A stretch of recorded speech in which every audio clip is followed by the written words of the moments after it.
From now you'll share all your joys, through hardship support each other, together worshiping Allah, seeking His pleasure.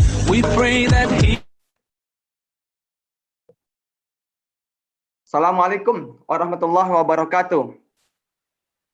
Waalaikumsalam warahmatullahi wabarakatuh. Alhamdulillah. Alhamdulillahirabbil alamin wa bihi nasta'in ala umurid dunya waddin. Wassalatu wassalamu ala asyrafil anbiya'i wal mursalin wa ala alihi wa sahbihi ajmain. Amma ba'd. Rabbi shrah li sadri wa yassir li amri wahlul 'uqdatam min lisani yafqahu qawli. Pertama-tama saya ingin mengucapkan terima kasih kepada semua pihak, bapak-bapak dan ibu-ibu yang sudah hadir pada sore hari ini kalau di Indonesia Barat atau maupun di berbagai belahan dunia yang lain, mungkin ada yang masih siang atau pagi. Tapi terima kasih atas waktunya untuk bapak-bapak dan ibu-ibu sudah hadir di dalam webinar ini. Kami juga ingin mengucapkan atas nama IAEI, Connect dan Indonesian Diaspora Network Global mengucapkan terima kasih yang sebesar-besarnya kepada para pembicara kita, narasumber kita yang ada hari ini. Mari kita absen satu-satu dulu. Ada Pak Hilmun di sini. Di atas komputer. Pak Hilmun. Mari. Udah besok diambil ya. Assalamualaikum. Waalaikumsalam warahmatullahi wabarakatuh. Pak Hilmun. Waalaikumsalam warahmatullahi. Ada Dr. Muhammad Iman Sastra. Assalamualaikum warahmatullahi wabarakatuh. Syukran Dr. Emil. Terima kasih atas waktunya. Yang berikutnya ada Pak Dr. Abdurrahman Raden Haki. Assalamualaikum. Waalaikumsalam. Sehat, Pak? Ahlan wa sahlan, sehat. Alhamdulillah. Dan juga Dr. Nurul Nunung Hidayat dari Southampton Business School, UK, sudah ada di sini.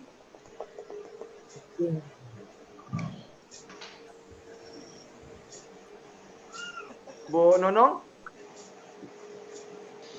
Assalamualaikum warahmatullahi wabarakatuh. Terima kasih Bu Nunung. Kita juga alhamdulillah bergembira hari ini hadir bersama kita Bapak Sekjen IAEI dan ahli ekonomi Bapak sini. Assalamualaikum Pak Asrah. Waalaikumsalam Pak Emir, Bapak Ibu sekalian semuanya. Terima kasih Pak Prima waktunya sudah hadir hari ini, dan alhamdulillah juga kita juga kehadiran Presiden dari IDN Global, Bapak Said. Assalamualaikum Pak Said. Waalaikumsalam warahmatullahi wabarakatuh. Waalaikumsalam warahmatullahi wabarakatuh. Terima kasih Pak Said Zaidansyah waktunya. Pak Said sekarang sedang di mana Pak? Saya posisi sedang di Jakarta ini Pak. Oh alhamdulillah sedang di Jakarta, alhamdulillah. Ya. Terima kasih Pak untuk kolaborasinya, alhamdulillah, dan juga waktunya Pak. Terima kasih. Ya, dengan senang hati Pak. Sebelum kita memulai, mohon diperhatikan beberapa aturan yang perlu dicermati. Pertama, kita wajib menggunakan nama asli tentu. Ini sudah ini. Kemudian mohon selama webinar berlangsung kepada peserta untuk tidak menyalakan kamera dan mikrofonnya. Cukup kepada pembicara maupun juga moderator pada saatnya yang menghidupkan. Oh ya, di samping itu ada beberapa yang hadir pada hari ini cukup kita syukuri. Pertama ada kehadiran Bapak Dodi Budi Waluyo, Bapak Deputi Gubernur Bank Indonesia yang hadir bersama kita. Assalamualaikum Pak Dodi.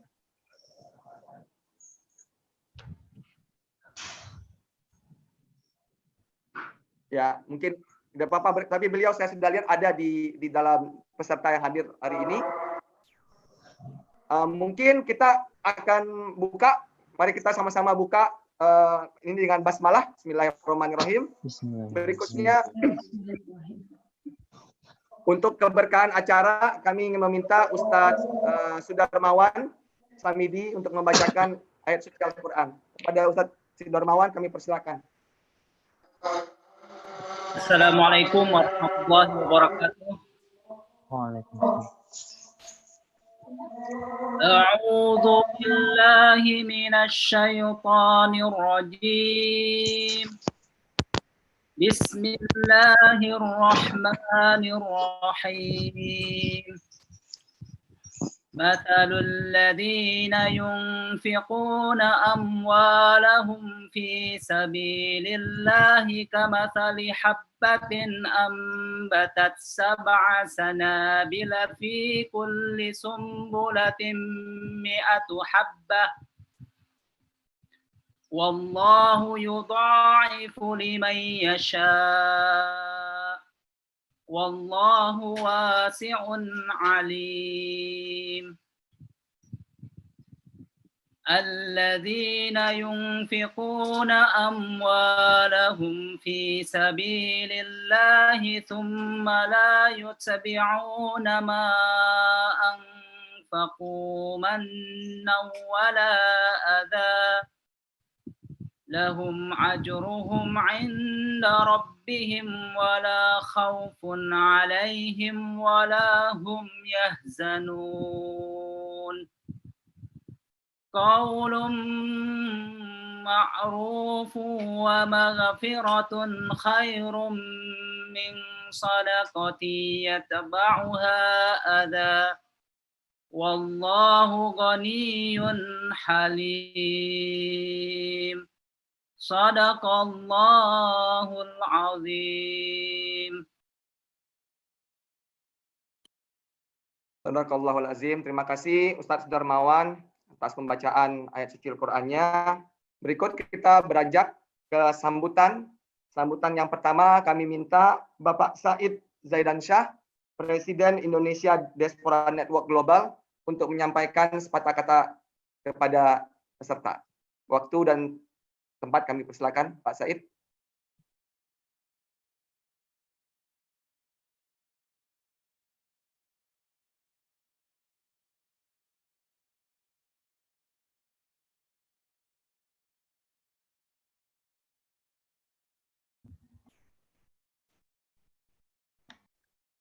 Assalamualaikum Pak Said. Pak Said belum di-mute, Pak. Oh, sorry. Ya. Assalamualaikum warahmatullahi wabarakatuh. Terima kasih telah mengundang saya untuk memberikan opening remarks pada acara di pagi, siang, atau sore hari ini. Mungkin teman-teman di Australia atau di New Zealand sekarang sudah menjelang sore, udah menjelang early evening, ya. Terima kasih atas kesempatan ini. Saya juga ingin mengucapkan selamat datang kepada para peserta webinar yang diselenggarakan bersama antara Ikatan Ahli Ekonomi Islam, IAEI, Komite Nasional Ekonomi dan Keuangan Syariah, serta Indonesian Diaspora Network Global, membahas topik yang menurut saya menarik dan relevan, yaitu Indonesian Diaspora in Islamic Economics and Finance. Sebagaimana teman-teman ketahui, pertumbuhan keuangan Islam di Indonesia saat ini berkembang secara pesat. Misalnya perkembangan perbankan Islam, yang tentunya merupakan tumpuan utama keuangan Islam, itu memiliki aset di Indonesia, market share aset sekitar 5,86% dari seluruh market share aset perbankan di Indonesia. Namun kalau kita bandingkan dengan negara lain, memang penetrasi keuangan Islam di Indonesia masih relatif tinggal. Di dalam Islamic Finance Country Index yang dikeluarkan tahun 2017, misalnya Indonesia berada dalam ranking ke-7. Namun, saya optimis bahwa perkembangan keuangan Islam ataupun perekonomian Islam di Indonesia akan semakin meningkat, karena saya melihat sekarang perhatian pemerintah terhadap ekonomi dan keuangan syariah juga semakin tinggi. Misalnya, tidak kurang dari Ibu Sri Mulyani, Menteri Keuangan Republik Indonesia, yang saat ini menjadi Ketua Umum BPP Ikatan Ahli Ekonomi Islam. Selain itu juga kalau kita perhatikan, Ketua Harian Komite Nasional Ekonomi dan Keuangan Syariah itu dijabat langsung oleh Wakil Presiden atau Bapak Kiai Haji Ma'ruf Amin. Namun memang perkembangan ini di Indonesia itu masih belum setara dengan kedudukan kita sebagai negara dengan penduduk Muslim terbesar di dunia. Karena seperti yang saya sampaikan tadi, kalau kita lihat penetrasi Islamic finance di Indonesia itu masih kalah dengan penetrasi Islamic finance katakanlah di negara tetangga kita. Mungkin juga saya tidak tahu apakah terkait atau tidak ya, tapi ini juga kita bisa lihat saat ini masih juga sedikit jumlah diaspora Indonesia yang saya ketahui yang bergerak di bidang ekonomi dan keuangan syariah. Saya bisa angkat atau saya perhatikan ada 2 lembaga keuangan atau ada 2 lembaga yang cukup penting di dalam ekonomi dan keuangan Islam. Yang pertama itu adalah Islamic Development Bank. Nanti akan ada satu pembicara dari Islamic Development Bank, Pak Hilmun. Saya ketahui ada sekitar 1.300-an staf di sana, tapi hanya 13 warga negara Indonesia, termasuk 1 orang konsultan, sahabat saya, Pak Abu Zar Asra.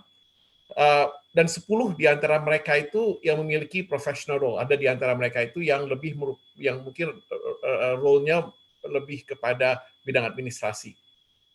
Di Islamic Financial Service Board yang based di KL, juga sangat sedikit staf Indonesia menjadi tenaga profesional di sana. Padahal lembaga ini memiliki fungsi yang sangat strategis, yaitu sebagai international standard setting body untuk Islamic Financial Service Industry. Jadi mereka yang memiliki peranan untuk memastikan bahwa lembaga keuangan Islam itu memiliki standard setting memiliki standar yang baik gitu ya. Jadi seperti Basel atau IOSCO, Basel untuk keuangan, IOSCO untuk sekuritas dan sebagainya. Nah, ini menurut saya memang tantangan umum yang ada di Indonesia, bahwa kita dengan negara Muslim terbesar di dunia, dengan negara memiliki penduduk keempat terbesar di dunia, namun memang sangat sedikit masih diaspora kita, diaspora bertalenta kita. Dan apa yang terjadi misalnya di Islamic Development Bank, itu juga terjadi di lembaga, di other regional financial institution. Tempat saya berada di Asian Development Bank, saya kebetulan Deputy Country Director ADB saat ini di Indonesia. Itu juga kalau kita perhatikan memang sangat sedikit juga jumlah profesional Indonesia yang ada di sana. Jadi kalau kita bicara tentang international staff, kita itu memiliki saham yang cukup besar, tetapi jumlah international staff Indonesia di ADB misalnya itu masih jauh di bawah saham yang kita miliki. Saya rasa juga demikian halnya dengan Islamic Development Bank. Nanti mungkin akan ada pembicara dari Islamic Development Bank yang mungkin bisa melakukan deliberasi yang lebih dalam tentang hal tersebut. Nah, ini kita juga bisa melihat misalnya di bidang lain, ya, tidak di bidang Islamic Finance atau di bidang keuangan, di bidang ilmu riset misalnya, berdasarkan data yang ada dari Kemenristek BRIN, saat ini hanya ada 477 ilmuwan diaspora. Itu adalah mereka yang memiliki PhD dan juga bergerak di bidang riset di berbagai negara. Nah, ini merupakan tantangan tersendiri bagi kita bangsa Indonesia, bahwa kita jumlah diaspora Indonesia ini menurut saya masih relatif terbatas dibandingkan dengan jumlah penduduk. Padahal peranan diaspora itu penting untuk pembangunan sebuah negara. Jadi kalau kita lihat misalnya Silicon Valley kita melihat misalnya di India, itu mereka bisa menjadi salah satu pusat BPO atau call center di dunia, itu juga karena adanya gerakan dari diaspora mereka yang di Silicon Valley. Dan hal itu juga di-repeat oleh berbagai negara. Nah, menurut saya ada salah satu alasan kenapa ada beberapa alasan menurut saya kenapa diaspora Indonesia itu masih belum berada dalam jumlah yang kita harapkan maupun berada dalam posisi yang kita dambakan. Di antaranya mungkin karena kita masih bergerak sendiri-sendiri. Jadi belum ada suatu upaya untuk kita bergerak bersama secara sistematis untuk berkembang di dalam suatu organisasi atau di dalam suatu profesi di kancah internasional. Kita gotong royong itu kuat sebagai dalam konteks sosial kemasyarakatan, tetapi mungkin gotong royong dalam bentuk saling membantu, saling mengembangkan diri, saling membantu itu kita masih mungkin perlu belajar dari diaspora dari negara-negara lain. Jadi saya sangat appreciate, saya sangat senang hati, berbesar hati adanya ide dari Ikatan Ahli Ekonomi Islam maupun Komite Nasional Ekonomi dan Keuangan Syariah untuk mencoba membangun sebuah jaringan diaspora di bidang ekonomi dan keuangan syariah. I think this is very timely. I think this is needed. Dan mungkin jaringan diaspora ini bisa menjadi satu titik awal mungkin untuk membentukkan jaringan diaspora di profesi-profesi lainnya di Indonesia. Jadi IDN Global, saya pribadi maupun IDN Global menyambut positif inisiatif ini, dan we are very happy to be part of this process. Mungkin sekian dulu dari saya. Wabillahi taufiq wal hidayah. Wassalamualaikum warahmatullahi wabarakatuh. Waalaikumsalam warahmatullahi wabarakatuh. Terima kasih Pak Said Zaidansyah, luar biasa. Memang benar apa yang di-highlight oleh Pak Said Zaidansyah ini. Kita diaspora Indonesia di luar itu memang masih perlu ditingkatkan perannya. Tadi disebutkan di ISDB, kemudian juga di IFSB. Memang sampai sekarang peran kita masih perlu ditingkatkan, masih jauh dari sebenarnya potensi dan yang seharusnya. Bukan hanya itu, lembaga-lembaga lain seperti di AAOIFI, Accounting and Auditing Organization for Islamic Financial Institution, kemudian SIBAFI dan organisasi lainnya, peran orang Indonesia masih sangat minim. Jadi memang tujuan dari penyelenggaraan acara hari ini selain juga untuk membuat atau menumbuhkan tadi semacam persatuan Indonesia diaspora di luar negeri yang terkait dengan ekonomi dan keuangan syariah, juga ingin menimbulkan kesadaran dan rangsangan bagi para masyarakat di Indonesia bahwa potensi dan peluang untuk berkarir di tingkat internasional itu ada. Dan hari ini kita punya pembicara, narasumber semuanya adalah sebagai bukti. Berikutnya kami meminta Pak Sekjen Ikatan Ahli Ekonomi Islam Indonesia, Pak Astra Primanto Bakti, untuk menyampaikan sambutan sekaligus membuka acara ini, Bapak. Kepada Pak Prima kami persilakan. Baik, makasih Pak Sultan Emir. Assalamualaikum warahmatullahi wabarakatuh. Waalaikumsalam warahmatullahi wabarakatuh. Yang saya hormati Pak Said selaku Presiden IDN, kemudian juga Pak Sultan Emir ini sebagai moderator, dan juga para pembicara yang lain. Di sini ada Pak Hilmun Izar, ada Ibu Nurul Nunung Hidayati, ada Pak Abdurrahman Raden Haki, ada Pak Muhammad Iman Sastra Mihajat, dan juga rekan-rekan dari IAI, dari Konex, dan dari IDN. Kita alhamdulillah pada hari ini kita bisa melakukan acara ini, walaupun ini kita lakukan dalam keterbatasan, tapi keterbatasan ini juga memberikan berkah buat kita. Karena biasanya kalau kita dalam kondisi normal, itu yang namanya webinar itu biasanya nggak laku. Jadi sedikit sekali orang yang mau ikut webinar, karena orang lebih suka untuk kopi darat.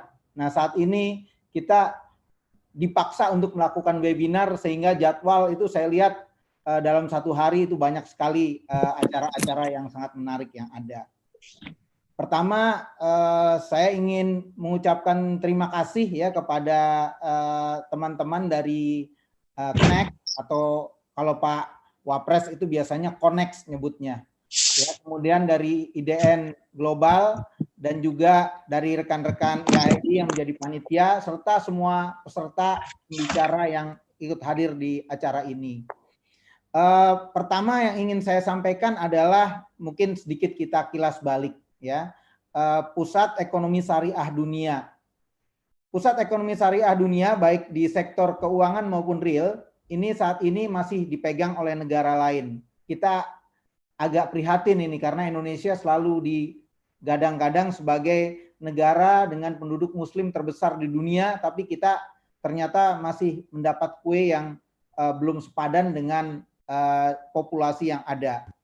Dan kalau kita lihat secara histori, ya ini saya bandingkan Malaysia dengan Inggris, ya karena di sini salah satu pembicaranya ada yang dari Inggris dan kelihatannya banyak juga alumni dari Inggris ini. Yang pertama adalah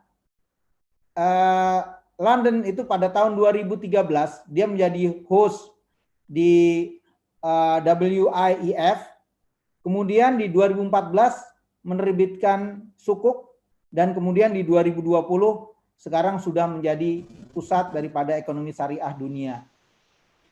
Kemudian Malaysia itu saat ini mendominasi sektor real, ya terutama di industri halal, makanan, pariwisata, kosmetik, fashion.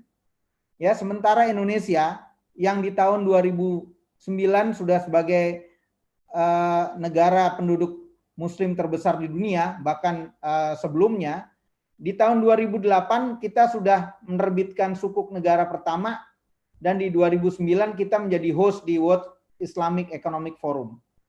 Dan 2019 menerbitkan MEXI dan MAXI. Tapi kita posisinya masih belum bisa menyamai negara-negara yang tadi saya sebut. Kemudian kalau kita lihat dari diaspora yang ada, ya karena kalau kita lihat di Wikipedia itu yang namanya diaspora ini definisinya sebenarnya sangat luas. Pokoknya kalau ada orang meninggalkan negaranya, dia tinggal di negara lain, ya itu namanya diaspora. Nah, kalau kita lihat diaspora Indonesia ini sebenarnya bisa menjadi hub atau penghubung untuk gagasan, solusi, sumber daya, jaringan untuk membangun kesejahteraan bersama. Ini adalah deklarasi daripada diaspora Indonesia sendiri. Dan kalau kita lihat jumlahnya, tadi Pak Said sudah menyampaikan yang intelektual, tapi di sini yang saya sampaikan mungkin secara lebih umum. Jadi kalau dilihat ini ada sekitar 45.206 pelajar dan sekitar 2,7 juta pekerja migran. Ini mau nggak mau ini semuanya diaspora. Saya nggak tahu ini semuanya ke-manage atau tidak, atau diaspora di Indonesia kita masih fokus kepada yang intelektual saja. Kemudian kalau kita lihat, saya coba gabungkan ini ya dengan snapshot daripada industri keuangan syariah global di slide berikutnya. Kita lihat kalau trennya di sini ya, Islamic Finance Asset Growth dari tahun 2012 sampai 2018, di sini peningkatannya positif trennya, bahkan di tahun 2018 kita telah mencapai sekitar 2.524 billion US dollar, dan diharapkan di 2024 nanti akan tembus angka 3.000-nya.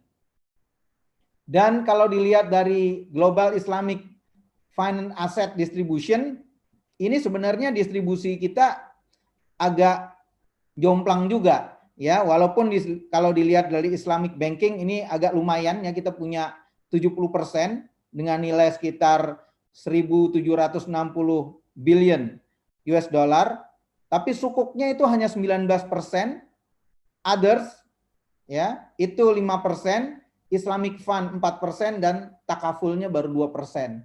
Jadi ini sebenarnya PR ini buat kita semua.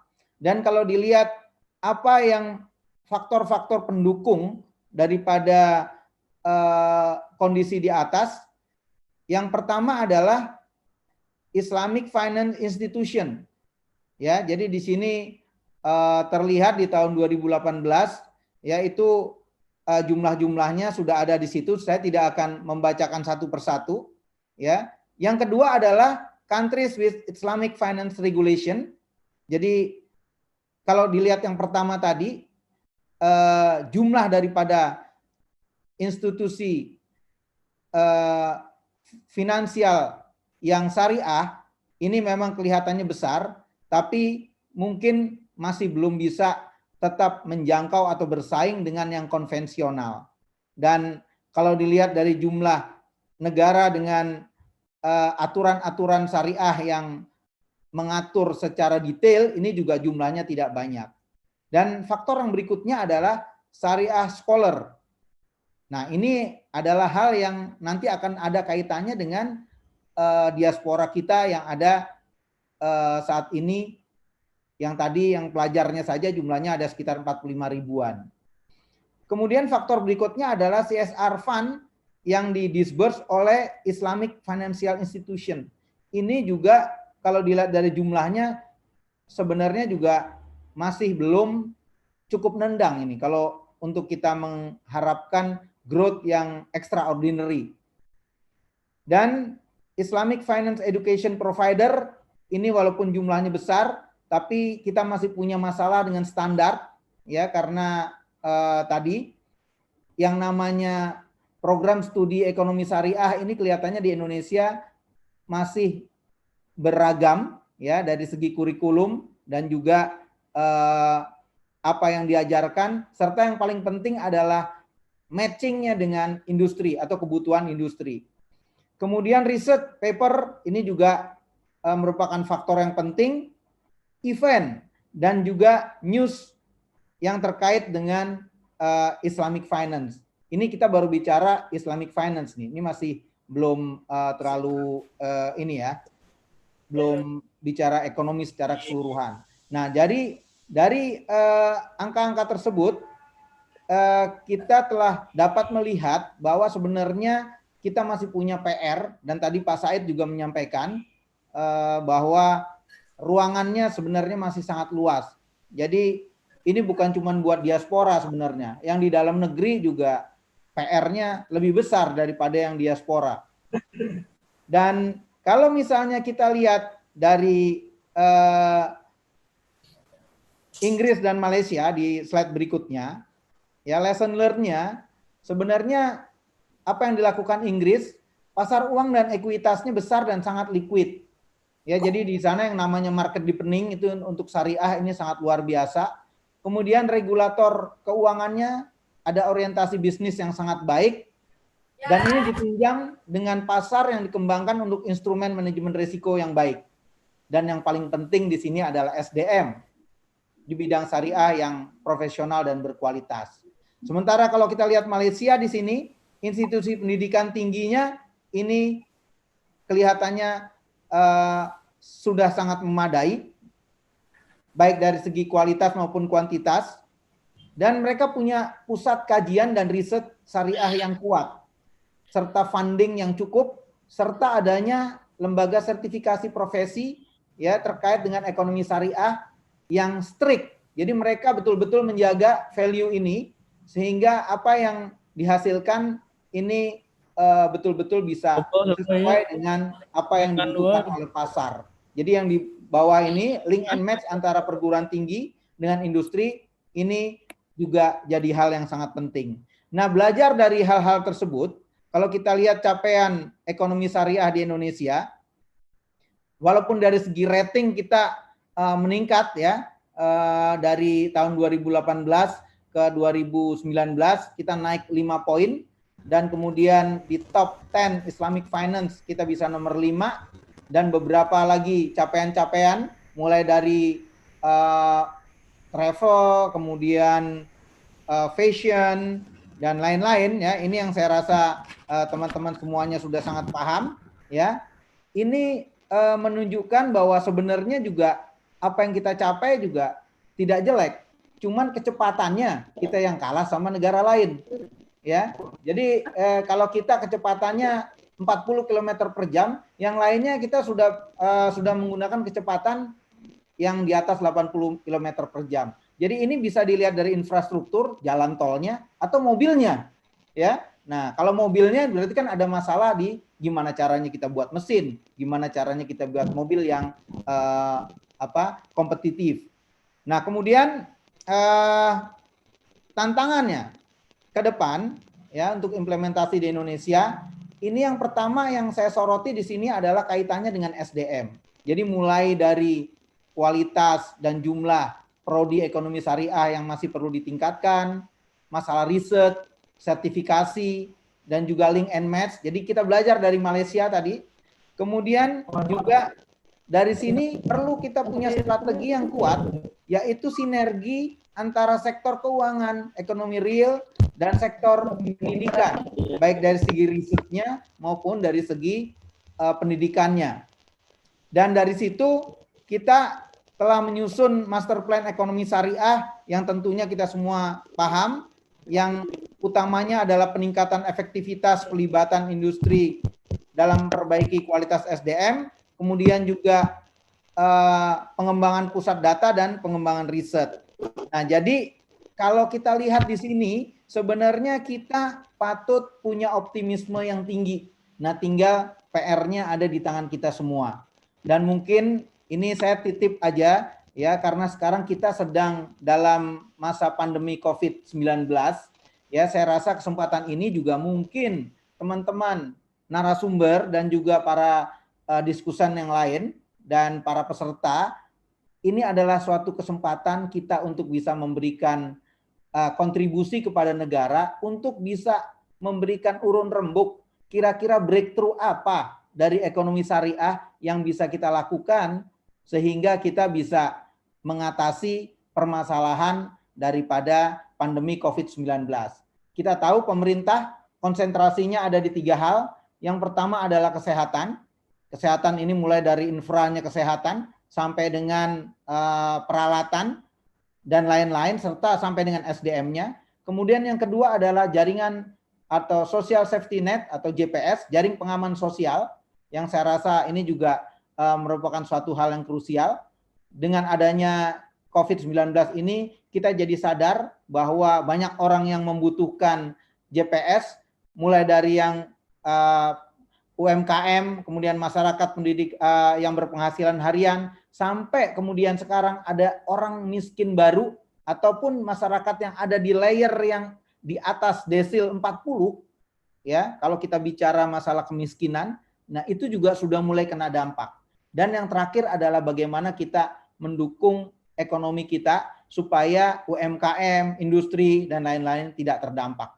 Mungkin itu yang bisa saya sampaikan, makanya saya harapkan di sini agar seluruh diaspora Indonesia di segala penjuru dunia dengan semangat nasionalisme yang tinggi bisa menjadi agent of change dan promotor pengembangan ekonomi syariah global serta memberikan kontribusi dalam penyelesaian permasalahan ekonomi terkait dengan pandemi COVID-19 yang sekarang sedang menimpa kita semua. Mungkin itu yang bisa saya sampaikan. Kurang lebihnya saya mohon maaf, dan saya mohon maaf juga tidak bisa ikut terus karena saya ada panggilan untuk rapat. Jadi selamat untuk melakukan webinar, dan dengan mengucapkan Bismillahirrahmanirrahim, maka webinar ini saya buka. Wabillahi taufik wal hidayah. Wassalamualaikum warahmatullahi wabarakatuh. Waalaikumsalam warahmatullahi wabarakatuh.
Izin Pak Moderator, mikrofonnya masih mute. Oh, maaf. Jadi tadi nggak dengar sama sekali ya? Maaf ya. Dia ulang lagi kalau gitu. Iya. Pertama-tama saya ingin mengucapkan terima kasih kepada Pak Astra Primanto Bakti, Pak Sekjen IAI yang telah membuka webinar ini. Terima kasih Pak, semoga lancar acaranya setelah ini. Terima kasih juga waktunya. Benar apa yang dikatakan Pak Prima tadi, memang peran Indonesia di tingkat global masih jauh dari potensinya. Walaupun alhamdulillah terjadi peningkatan yang menggembirakan di tahun 2019 lalu, yaitu contohnya Indonesia naik dari peringkat 10 ke peringkat 5 dalam laporan State of the Global Islamic Economy Indicator. Tapi tentunya kecepatan kita perlu ditambah, jangan hanya 40 km per jam kata beliau, sehingga nanti kita bisa menjadi global hub ke depannya. Nah, sekarang tanpa berpanjang lebar, saya ingin langsung ke narasumber. Pertama, ingin saya sapa Pak Hilmun Izhar di Jeddah, di Islamic Development Bank. Pak Hilmun, Assalamualaikum. Waalaikumsalam, Pak Amir. Pak Hilmun, saya ingin bertanya pertama, Pak. Bapak merupakan salah satu dari perwakilan Indonesia di ISDB, yang merupakan suatu lembaga multilateral di dalam bidang ekonomi dan keuangan Islam. Bagaimana Pak ceritanya nih sampai di IDB nih? Mungkin boleh dibagi Pak tips-tipsnya. Silakan. Baik. Pertama, Assalamualaikum warahmatullahi wabarakatuh. Waalaikumsalam warahmatullahi wabarakatuh. Terima kasih atas kesempatan yang diberikan Dr. Emir. Memang Dr. Emir ini antusiasmenya sangat luar biasa. Sehingga di masa COVID pun semangat kita senantiasa tercharge oleh antusiasme dari Dr. Emir. Pertama-tama kita mesti memberikan ucapan terima kasih ya kepada IAI dan juga kepada Connect dan juga kepada Indonesian Diaspora Network dengan presidennya Pak Said Zaidan Shah. Dan selamat datang kepada para peserta dan para pembicara yang lain di segala penjuru pelosok dunia. Kita juga mesti sangat bersyukur.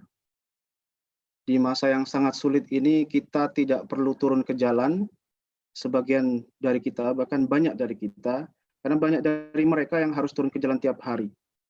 Ya, barangkali itu pesan moral yang perlu kita sampaikan dan kita nggak tahu sampai berapa lama ini akan terus berlangsung. Baik, langsung saja ke pertanyaan Dr. Emir. Kisah saya sebenarnya menarik, sangat tidak terduga. Semuanya berawal, saya masih ingat tahun 2009, bulan November, saya menerima email out of the blue dari Profesor Bambang Brojonegoro. Beliau saat itu menjabat sebagai Dirjen Islamic Research and Training Institute di Islamic Development Bank Group. Beliau mengajak saya untuk bergabung.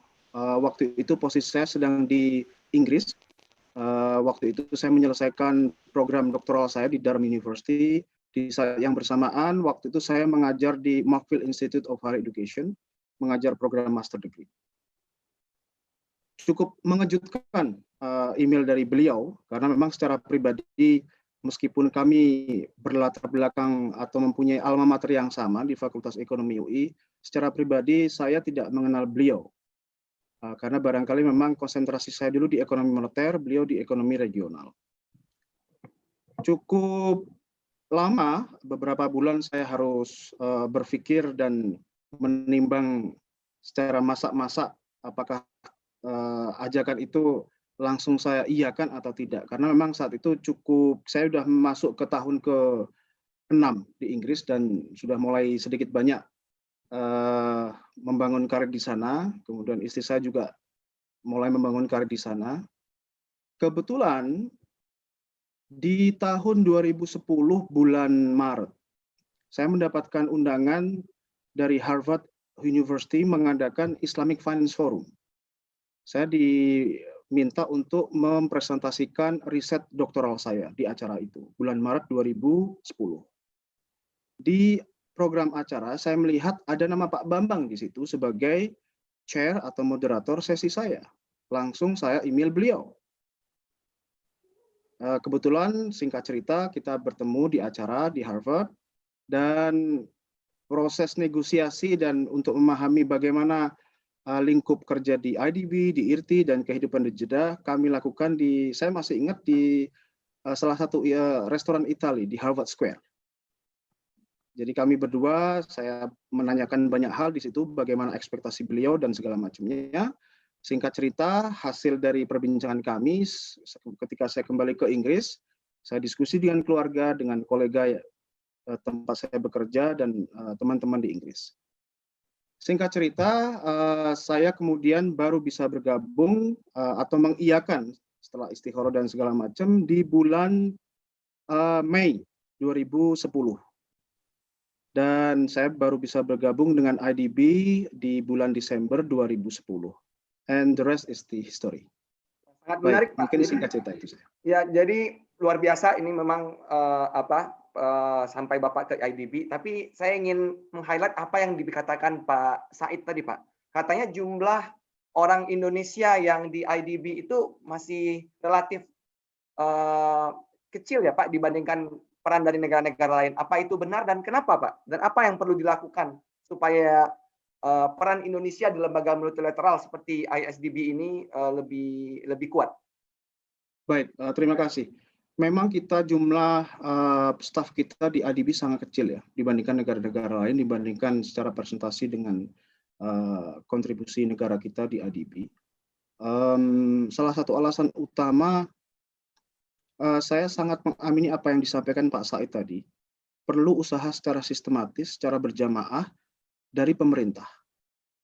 Jadi kalau kita dibandingkan dengan negara-negara yang lain, contoh dengan negara tetangga Malaysia atau Turki atau bahkan negara Afrika sekalipun, pemerintahnya sangat proaktif untuk mencalonkan, bahkan tidak malu-malu mencalonkan nama yang akan dijadikan staf yang akan menduduki peran penting di lembaga internasional. Barangkali peran itu yang secara proaktif perlu kita lakukan dari pihak pemerintah.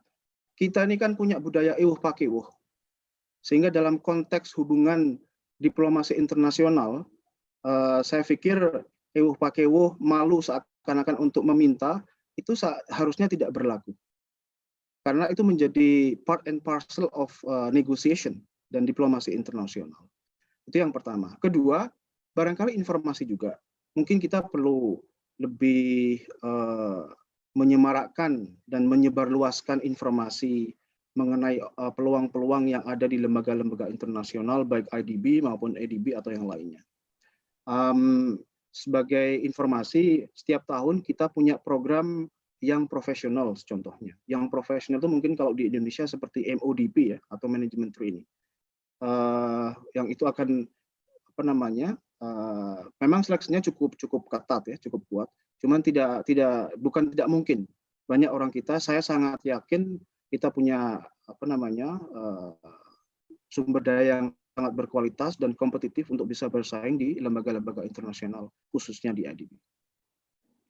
Terima kasih Pak Hilmun. Berikutnya mungkin saya akan ke Pak Iman Sastra di Oman. Assalamualaikum Pak Iman Sastra. Waalaikumsalam warahmatullahi wabarakatuh, Dr. Emir. Sehat Pak Ustadz? Alhamdulillah, Dr. Nih, antum nih, Masya Allah nih, salah satu yang menjadi praktisi di perbankan syariah di Timur Tengah, di Arab Oman Bank ya Pak ya? Oman Arab Bank. Dan Oman Arab Bank, betul, Oman Arab Bank. Dan Alhamdulillah sekarang jadi Head of Syariah ya Pak ya? Iya. Nah ini gimana nih cerita dan tips-tips bagi teman-teman gimana nih Pak? Ya, Bismillahirrahmanirrahim. Assalamualaikum warahmatullahi wabarakatuh. Terima kasih kepada Dr. Emir, Connect, IAI, dan Indonesian Diaspora Network. Jadi, untuk menjadi praktisi di internasional, ini kalau saya cerita dulu, jadi sebenarnya saya masih ingat sampai sekarang, pertama kali saya diundang untuk menjadi bankir syariah itu oleh Oman itu sendiri sebenarnya. Salah satu bank terbesar di Oman, Bank Muscat. Waktu itu Januari 2013. ketika saya masih mengedit PhD disertasi saya. Jadi udah mau selesai waktu itu. Tapi ini saya konsultasikan ke keluarga. Jadi saya bilang gimana nih ini ini orang tua saya ini ada tawaran dari Bank Muscat saya. Saya bilang untuk posisi levelnya udah manajerial. Jadi waktu itu ayah saya sama ibu saya bilang jangan dulu lah, khawatir nanti PhD-mu udah mau selesai, coba selesaikan dulu. Nanti kalau PhD-nya udah selesai, mau kemana aja selesai, insya Allah kalau rezeki nggak kemana. Jadi waktu itu headhunter-nya beberapa kali menghubungi saya sampai ini membujuk, ayolah Pak katanya, ini Bank Muscat-nya perlu banget katanya kualifikasi kayak Bapak.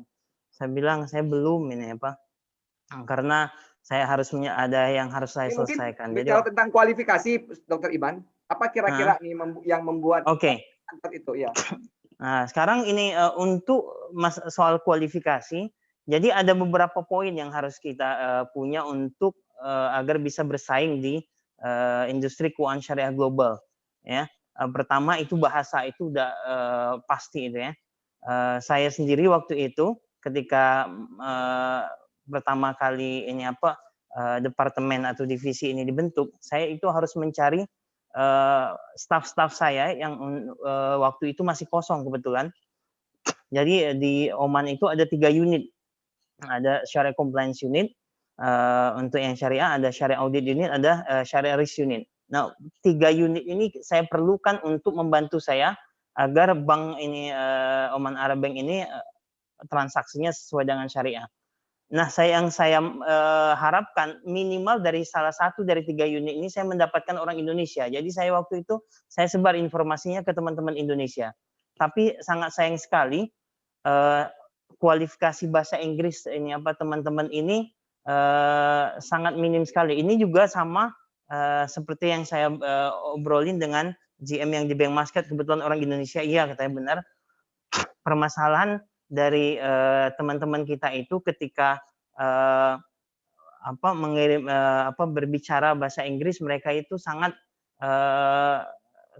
kurang sekali, ya.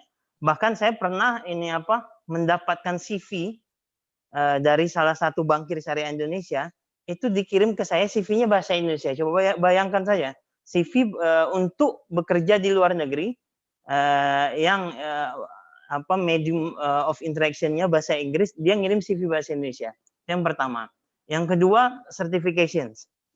Ya, untuk dilihat bahwasanya kita itu qualified atau enggak qualified, itu kita harus mempunyai sertifikasi. Kalau misalnya untuk di syariah level, itu kita minimal kita memiliki Certified Sharia Auditor and Advisors (IOV), Accounting Auditing Organization for Islamic Financial Institutions. Itu ini at least. Kalau untuk yang ini bagian keuangan, at least kita punya CFA, kalau di IOV punya SIFA segala macam. Ya, itu yang kedua. Yang ketiga, experience. Mereka juga sangat melihat experience dari kandidat. Meskipun experience tidak menjadi satu tolak ukur. Waktu itu misalnya di tempat saya ada 3 kandidat. Beberapa kandidat experience-nya udah 10 tahun lebih, saya waktu itu mungkin 5 tahunan lah kalau dari segi experience, tapi saya yang terpilih. Nah, ketika experience ada, itu harus ditopang dengan knowledge. Jadi ketika saya waktu itu diinterview dengan para top management, itu banyak sekali pertanyaan-pertanyaan yang sifatnya baik itu dari aspek ini theoretical, dan juga mereka menanyakan prakteknya. Dan kita harus menguasai international syariah standard seperti IOV, FSB. Mereka juga nanya, terus kalau secara ini fatwa ini seperti ini syariah standarnya seperti apa? Bagaimana menurut Anda? Ini bisa nggak diimplementasikan? Terus regulasi FSB misalnya ini dari standarnya bilang seperti ini. Bagaimana menurut Anda? Jadi kita harus betul-betul paham bagaimana ini standar ini diimplementasikan di industri keuangan syariah. Jadi yang memahami standar-standar internasional itu penting ya? Iya, betul sekali. Ya. Kalau enggak kita ini karena di negara-negara GCC itu sangat dipakai sekali.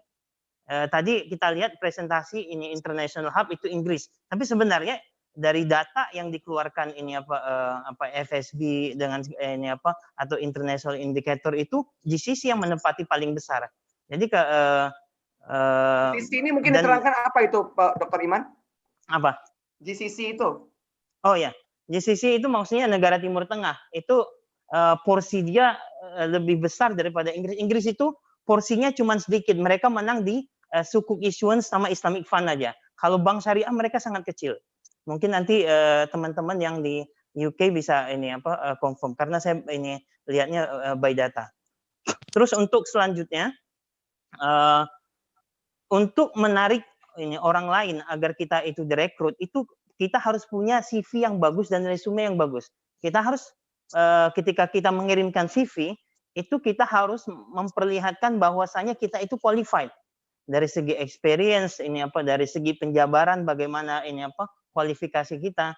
Karena banyak juga kadang-kadang ada yang orang yang bagus. Saya lihat beberapa teman kita orangnya bagus, experience juga bagus, knowledge oke, tapi CV-nya nggak menarik. Kadang itu juga makanya banyak orang-orang menawarkan untuk mengedit CV. Ya, dan yang terakhir ini yang nggak lupa juga connection. Kalau bisa mempunyai international network itu lebih bagus lagi karena saya lihat beberapa teman yang bertemu misalnya di acara IOV tahunan IOV itu bertemu sama CEO, dia ngobrol, tahu-tahu ditawarin, kita ada posisi kosong, kamu mau nggak? Ini ya. Jadi kalau ini semua kita miliki, insya Allah untuk menembus ini global industri keuangan syariah itu sangat mudah. Jadi ketika terakhir saya ini interview dulu sama CEO, saya udah mempersiapkan banyak hal itu. Ini mempersiapkan materi segala macam. Dia cuma nanya 2 pertanyaan aja. Kamu mau nggak ini di Oman katanya? Saya bilang saya mau. Kamu bisa bahasa Arab, bahasa Inggris nggak katanya? Iya, saya jawab pakai dengan bahasa Inggris. Nah, mana kalam tul Arabi? Kholas katanya. Udah ini udah terima katanya. Udah gitu aja ini. Jadi jawaban ketika dia lihat kita itu meyakinkan, udah nggak saya ini nggak perlu banyak interview, udah terima katanya. Udah akhirnya diproses. Alhamdulillah sampai di Oman. Betul. Terima kasih Pak Dr. Iman, luar biasa. Memang faktor bahasa ini pertama tadi di-highlight oleh Dr. Iman ya, menjadi sangat penting ya. Mungkin Dr. Iman, kita sama-sama mengetahui ini sekarang COVID-19 ini memberikan impact kepada semua sektor termasuk ekonomi syariah ya, di dunia, baik di Indonesia maupun di Oman. Di Oman sendiri atau di dunia mungkin awalnya mungkin boleh dokter singgung, bagaimana sih pengaruh pandemi COVID-19 ini terhadap ekonomi syariah secara global, kemudian mungkin cerita sedikit tentang di Oman, silakan. Ya ini kalau secara global sendiri itu udah banyak tahun 2020 ini bank-bank syariah udah mengeluarkan report kuartal pertama dia. Jadi laporannya sifatnya variatif. Ada yang bank syariah yang mengatakan bahwa profitability mereka turun 25%, ada yang mengatakan turun 2%, ada yang mengatakan turun 5%. Jadi mau tidak mau kita harus mengiyakan bahwasanya pandemi ini benar-benar memberikan impact yang luar biasa kepada pertumbuhan perbankan syariah global. Kalau kita bandingkan 2018 dengan 2019, pertumbuhan perbankan syariah itu masih bersifat stagnan. Ya, dari aset yang sebelumnya 2,1 triliun US dollar itu masih ini di level itu saja gitu. Nah, kalau untuk di bank syariah di Oman sendiri atau GCC ya, karena kita punya teman-teman GCC, jadi Arab Bank ini pusatnya Jordan, hampir di seluruh GCC ada, dan seluruhnya dan Singapura ada. Jadi kita punya data bahwasanya ternyata impact-nya itu sangat luar biasa. Misalnya sekarang ini biasanya itu di bank saya sendiri itu kita mendapatkan proposal ini financing atau ini deposit itu dari nasabah itu sangat-sangat besar dan sangat sering. Sekarang itu agak berkurang karena saya lihat ini masyarakatnya menghold ini apa yang mereka rencanakan baik dari segi asset side atau liability side-nya. Nah, di Indonesia juga ini sama ini. Ini sangat mau nggak mau kita melihat karena faktor orang yang banyak menghold uang, jadi DPK-nya berkurang. Kita mau ini disburse financing pun kita hati-hati. Jadi mau nggak mau 2020 ini growth ini perbankan syariah nggak bisa naik, otomatis bakal turun. Mungkin turun sekitar 2 sampai 20% lah. Jadi memang dampaknya cukup luas ya dan signifikan terhadap perbankan syariah tadi Bapak Iman. Dan dampak ini harus ya silakan. Dan dampak ini harus membuat bank syariah harus merestrukturisasi ini pembiayaan mereka, merescheduling, repositioning, refinancing, banyak hal yang harus dikerjakan. Dan ini berdasarkan ini sirkuler dari bank-bank sentral di seluruh dunia, khususnya ini mereka yang ini concern terhadap syariah mengeluarkan ini sirkuler bahwasanya tidak boleh adanya fee yang baru. Nah, ini juga akan kalau bank syariah bilang ini akan menghit our bottom line, yang akan mau nggak mau berimbas nanti ke performance kita di tahun 2020. Terima kasih Dr. Iman. Nah sekarang saya ingin ke para akademisi. Kita punya 2 akademisi yang membanggakan di sini. Yang pertama mungkin saya sapa dulu Dr. Nunung Nurul Hidayah di UK, di Southampton Business School. Assalamualaikum Dr. Nunung. Waalaikumsalam warahmatullahi wabarakatuh. Yeah. Terima kasih waktunya Dr. Nunung, luar biasa ini seorang Sri Kandi kita yang sudah menjadi Associate Professor di Southampton Business School. Ini ceritanya gimana nih Dr. Nunung? Luar biasa ini bisa menjadi akademisi di UK. Biasanya orang kalau ke UK itu belajar, tapi Dr. Nunung sekarang menjadi pengajar dan bahkan sudah menjadi Associate Professor. Silakan Dr. Nunung. Saya sebetulnya sebelum PhD di UK itu 11 tahun mengajar di Indonesia. Terakhir saya bekerja di Universitas Al-Azhar Indonesia sebagai Head of Department, Accounting Department. Saat masih di Al-Azhar itu link dengan Bank Indonesia dan Ikatan Akuntan Indonesia untuk running saya lupa USAS namanya ya, sertifikasi akuntansi syariah ya. Dari situ saya banyak berinteraksi dengan auditor. Waktu itu kita membuat training untuk Big Four partners dan juga staff gitu, auditor young auditors. Nah di situ mulai saya belajar dan saya di titik poin saya mau sekolah gitu. Nah saya tinggalkan semuanya untuk sekolah. Nah lalu saya mendapatkan beasiswa kayaknya bersamaan dengan Pak Iman juga, kita sama-sama dapat beasiswa dari IRTI IDB gitu. Cuma beda tempatnya, Pak Iman di Malaysia, saya di UK begitu. Nah, saya mendapatkan offer dari berbagai universitas. Saya memilih di Aston University. Saya dapat offer dari Dundee, dari Royal Holloway, tapi saya milih di Aston karena di Aston ada Center of Islamic Finance waktu itu, karena riset saya tentang Sharia audit. Lalu begitu datang pertama beasiswa dari IRTI ya sangat minimal saat itu, tapi saya dengan 4 anak Pak, saya mulai PhD itu 4 anak dan anak saya yang paling kecil itu 3,5 bulan gitu. Jadi saya mulai PhD 3,5 bulan dengan beasiswa yang pas-pasan lah, hanya 850 pound. Tapi saya percaya semua itu Allah yang menjalankan kita. Apapun yang ada di depan kita dan kita lakukan saat ini tidak lebih dan tidak kurang dari semuanya Allah yang menjalankan. Kita ini hanya bagian yang diperjalankan saja. Jadi hanya menunggu bagaimana Allah memperjalankan kita ke arah mana begitu.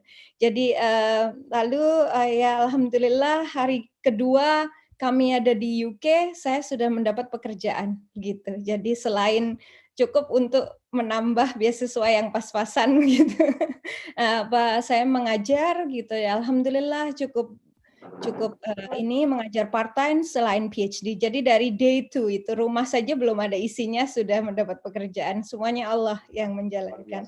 Nah, mungkin dengan 4 anak dan repot dan bayi, anak masih kecil-kecil semua, yang paling besar baru 9 tahun saat itu, saat ini anak saya yang paling besar sudah 18 tahun, sudah mau kuliah gitu. Nah, alhamdulillah mungkin dengan banyaknya hal yang harus ditangani begitu, jadi semuanya mungkin jadi terstruktur begitu, mau nggak mau membagi waktu itu yang paling penting. Membagi waktu dan fokus kita, tujuan kita itu mau apa begitu, dan berserah kepada Allah itu yang terpenting. Alhamdulillah saya bisa menyelesaikan PhD dalam waktu 2 tahun 10 bulan, jadi less than 3 years begitu. Jadi begitu saya submit Agustus 2014 itu saya masih ingin belajar begitu, belum saya mau coba belajar. Supervisor saya saat itu bertanya, what do you wanna do now? Gitu. Saya bilang waktu itu saya tertarik saya mau coba di Australia gitu. Waktu itu ada post di South Australia. Saya bilang ke supervisor saya, would you mind to give me a reference to go to UNISA? Terus mereka bilang, no, I would rather to keep you here. Gitu. Jadi ada beberapa option saat itu, Pak.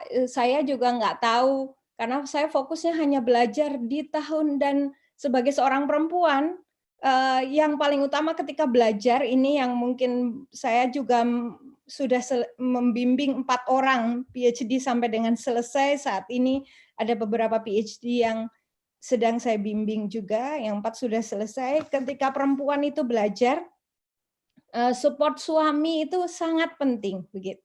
Dan ketika PhD memang harus fokusnya itu belajar, tidak kemana-mana, karena banyak teman-teman yang jadi PhD itu bisa full time tapi bekerjanya part time, bisa part time bekerjanya full time. Jadi tergantung niat dan bagaimana kita structuring our life processes begitu. Jadi di tahun pertama, 1,5 tahun pertama itu saya sangat sering ke London. Suami saya alhamdulillah sangat support gitu. Kalau tanpa support suami saya mungkin nggak bisa selesai cepat juga. Dan tidak hanya waktu itu saya banyak berinteraksi dengan practitioners begitu. Baik practitioners yang hardcore di industri, tapi juga practitioners yang mungkin lebih ethical. Saya banyak berdiskusi dengan Tarek El-Diwani, saya banyak berdiskusi dengan siapapun saya coba datangi ketika saya menulis, do you think this fit to the current situation in the industry? What do you think about this? Jadi balance view of how things is actually working begitu yang saya coba ini. Nah, itu sangat suportif suami. Ya, alhamdulillah dari situ mungkin saya banyak dengan niatan belajar itu tanpa saya sadari saya punya koneksi. Jadi niatnya bukan membangun koneksi, tapi niatnya itu mau belajar begitu. Bertemu orang, belajar dari siapapun, tanpa saya sadari koneksi itu sudah ada. Jadi ketika saya butuh case study, mungkin untuk masuk case study di sebuah bank di UK yang saya tidak kenal siapapun, bisa saya duduk di bank itu 6 bulan, saya dapat semua data, saya interview semua managers begitu, dan dibantu dalam berbagai hal. Itu mungkin somewhat nggak unbelievable gitu. Bahkan supervisor saya bilang ke saya, well, what you do is just like magic. You just email people and they say yes to you. Ya semuanya saya bilang ini Allah yang menjalankan begitu, tanpa mungkin doa orang tua, doa semua orang begitu.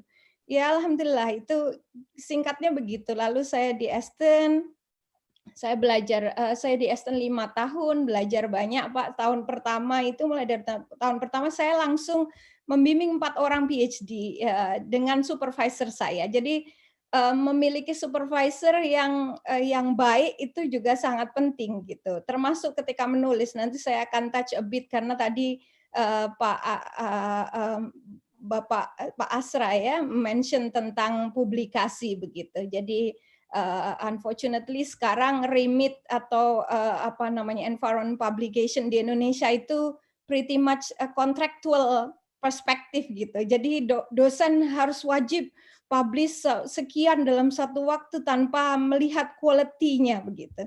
Nah, quality proses itu dibangun dalam waktu lama. Supervisor saya dulu kalau saya nulis satu chapter, you cannot write more than 20 pages gitu. Jadi itu proses yang dibangun gitu. Ketika saya mau membuat diagram, I don't want to see your diagram. I want to see your diagram from your writing, then add up the diagram at the end.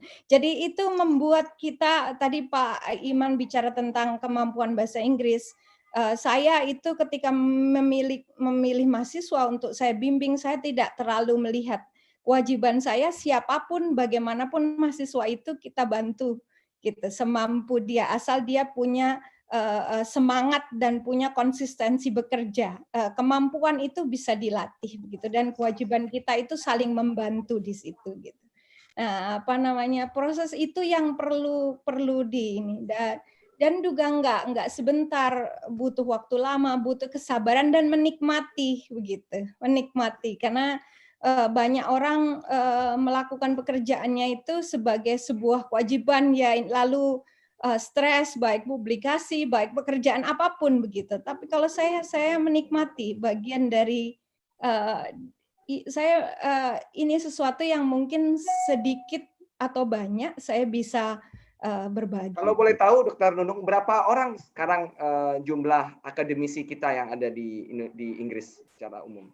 Saya dulu di websitenya Embassy di London itu ada listnya di diaspora, Pak. Tapi saat ini tuh udah dari tahun kemarin tuh hilang list itu. Jadi saya nggak bisa track lagi.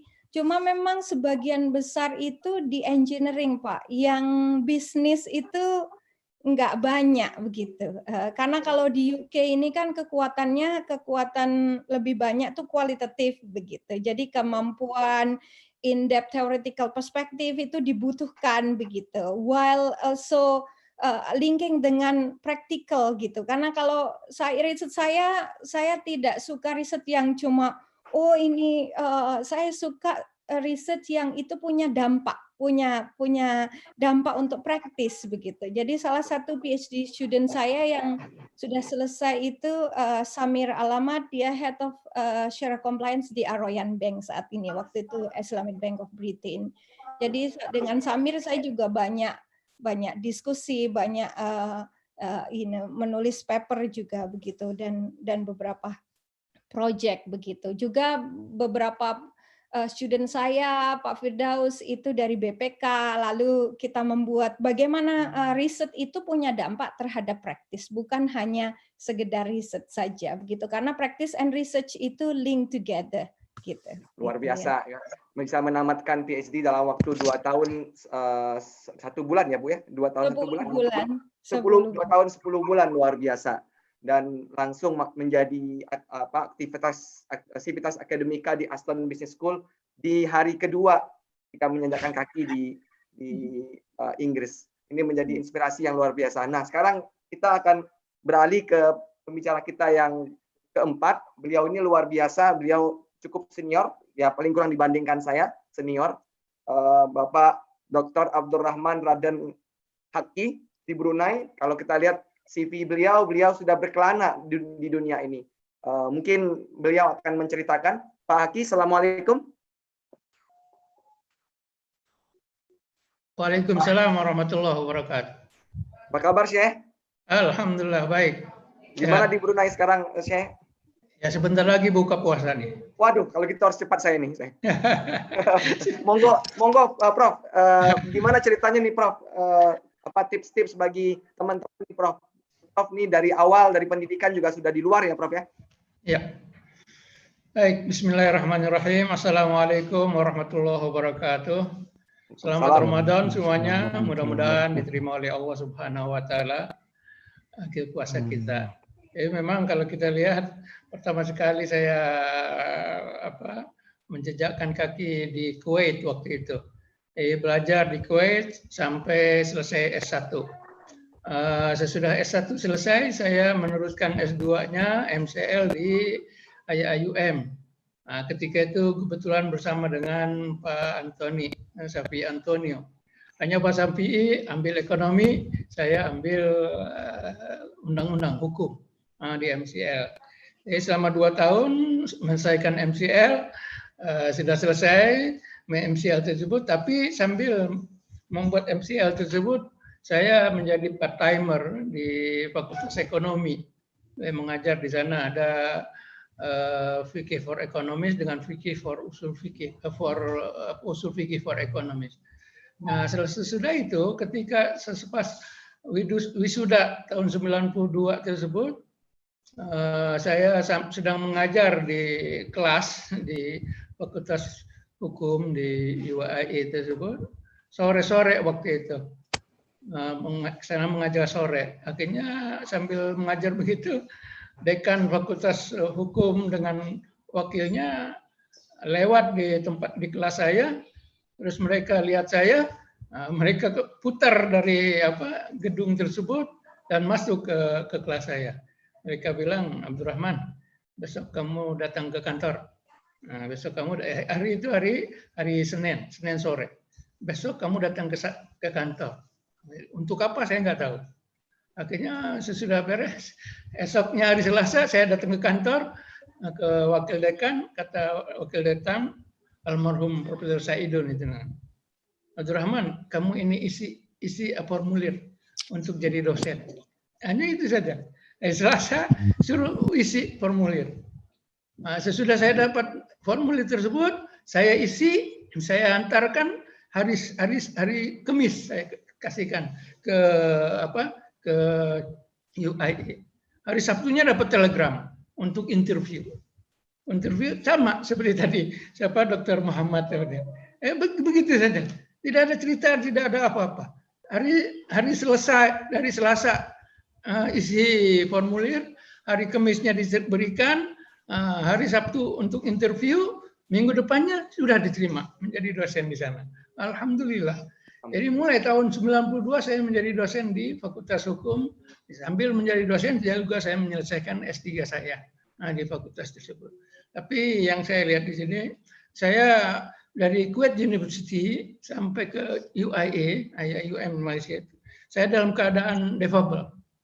Mungkin defable di sini yaitu pakai kursi, pakai tongkat jalannya.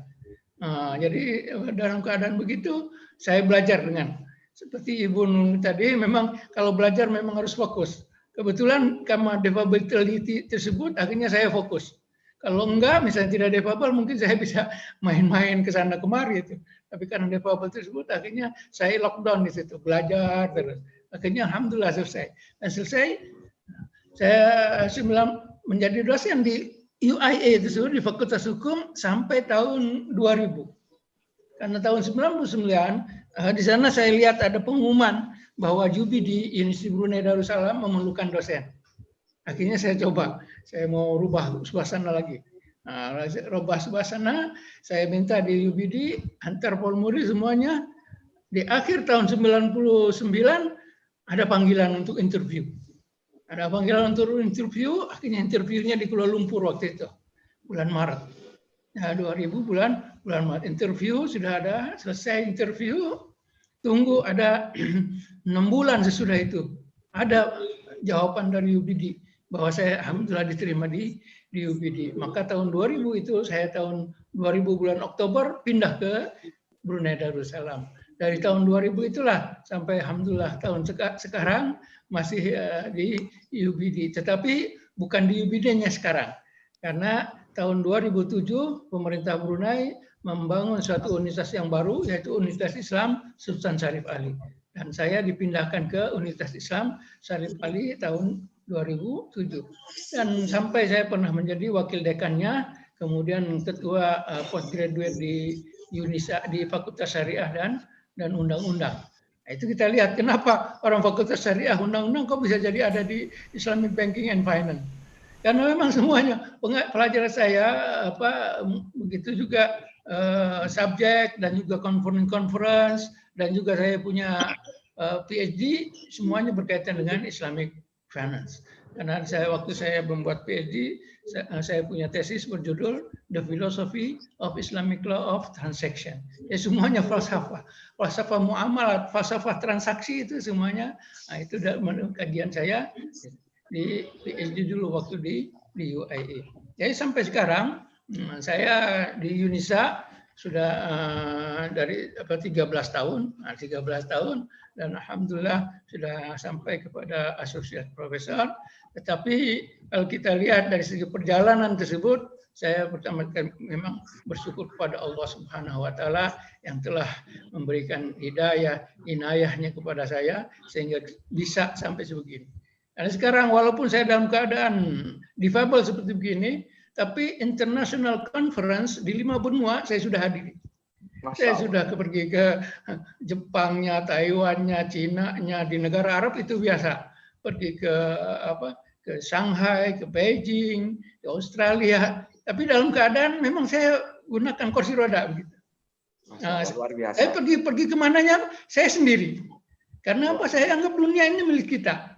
Walaupun saya pergi pakai kursi roda, saya sendiri itu naik kapal, turun kapalnya, karena memang mereka kan sudah sebagai standar.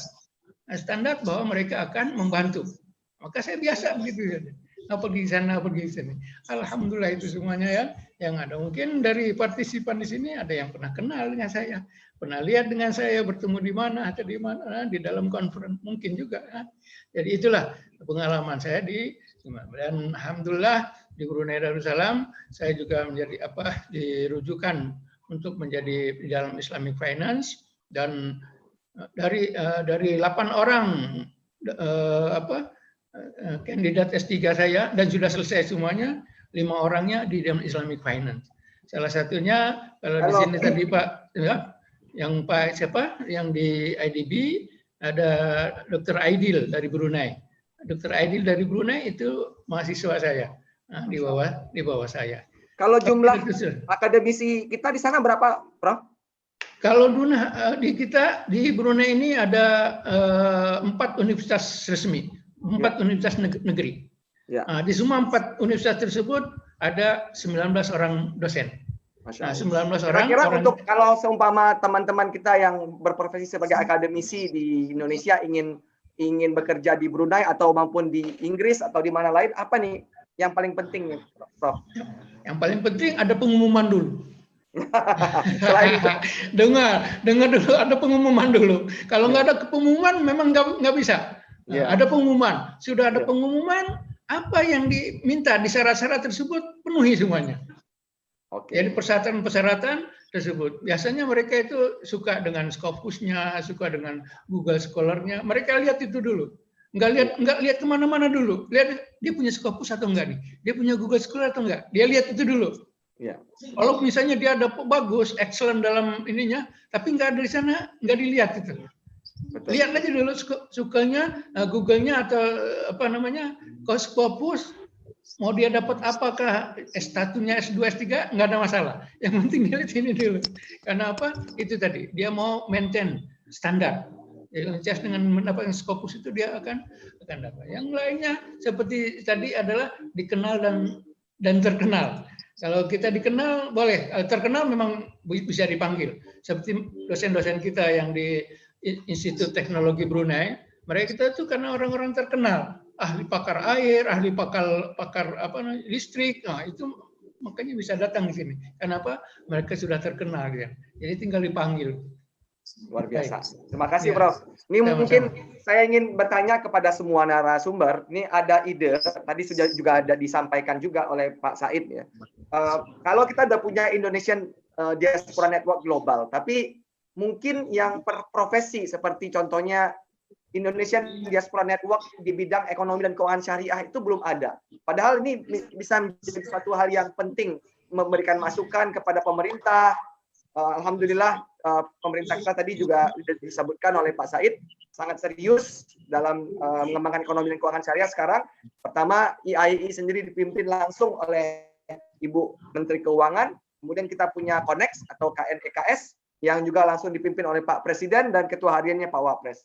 Nah, kira-kira kalau kita dirikan semacam Global Indonesian Islamic Economist Group atau IDM Global Islamic Economist mungkin atau by profession atau chapter itu bagaimana menurut pandangan Prof Haki dan juga lain-lainnya? Mungkin mulai dari Prof Haki dulu. Baik, Alhamdulillah pada tahun lalu saya ikut dengan SKCD di sini simposium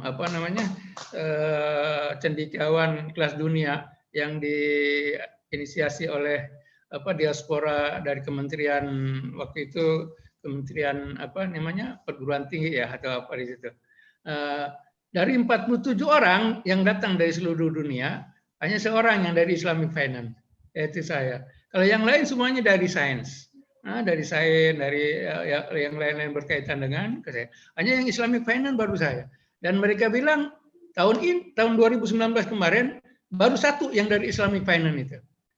Dan akhirnya saya ditempatkan di Universitas di Ponorogo di Fakultas Hukumnya dan juga di UIN Raden Patah Palembang. Saya pergi ke Palembang dulu terus pergi ke Semarang. Nah di sini kalau kita mau memang betul.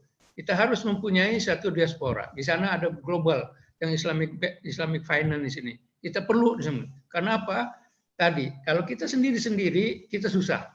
Tapi kalau kita beramai-ramai, ada satu kelompok, satu global entity sendiri, diaspora dari Indonesia, Islamic Finance, itu sangat bagus sekali.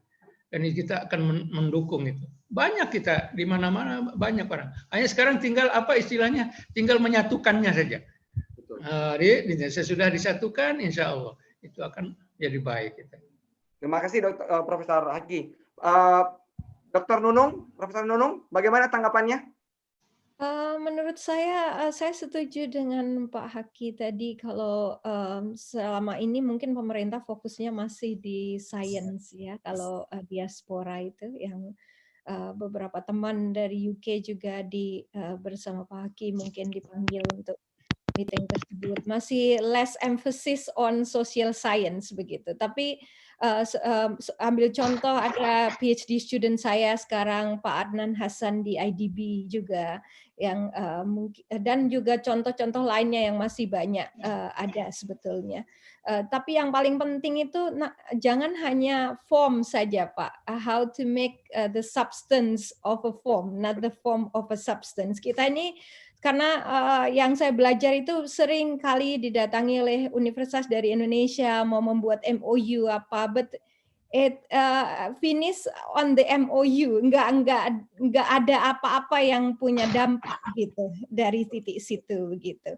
Jadi dampaknya apa yang kita bisa bawa untuk teman-teman di Indonesia atau saudara-saudara kita di Indonesia juga para pelajar yang datang ke luar negeri itu tidak mungkin beda ya dengan zaman saya dulu. Sekarang mungkin beasiswa itu cukup besar, jadi kadang mungkin fokusnya itu karena ketika kita itu dalam kesempitan kita jadi segala sesuatu itu harus distruktur dengan rapi. Saya misalnya masak sambil belajar sambil ngapain gitu karena nggak punya waktu lagi dan resourcesnya sangat terbatas. Ketika sekarang diberi kelebihan kadang itu membuat agak distracted in a way gitu. Jadi itu juga penting untuk kita ada wadah bagus, tapi apa yang kita mau capai dan apa yang kita capai itu betul-betul punya dampak untuk rakyat Indonesia. Begitu.